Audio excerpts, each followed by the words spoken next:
मंत्री से बात करता रहा कि आप क्या टेस्टिंग करते हैं, और जब टेस्टिंग के बाद रिजल्ट आया तो उसमें जहरीला तेल, कफ सिरप में जहरीला तेल, ये हालत थी।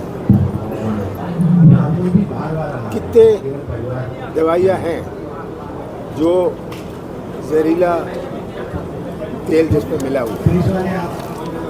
5% दवाइयों की भी टेस्टिंग नहीं हुई। ये दवाई तमिलनाडु से प्रदेश की कई जगहों में गई, वहाँ कितनों की मृत्यु हो गई, इसका कोई हिसाब नहीं। ये तो यहाँ इकट्ठी हुई इसलिए बात पकड़ी गई, पर दूसरे ज़िलों में किसी कोई बीमार हो गया, कोई डेथ हो गई, उन्हें कहा चला, उनको समझ ही नहीं आया किस लिए।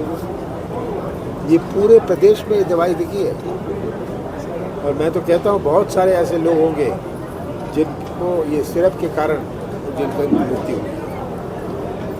ये मुझे तो बहुत दुख हुआ, यहाँ के हिम्मत नहीं पड़ रही थी कि मैं यहाँ आऊँ और इन सब से मिलूँ, पर एक तरफ से तसल्ली भी हुई, सबकी बात नहीं सुन पा रहे।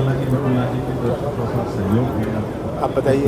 आपने राज्य सरकार को जिम्मेदार ठहराया पूरे घटनाक्रम। बिल्कुल, राज्य सरकार पूरी जिम्मेदार है, क्योंकि ऐसी दवाई जिसमें जहरीला तेल है, बिना टेस्टिंग के आप उसकी परमिशन देते हो बेचने की।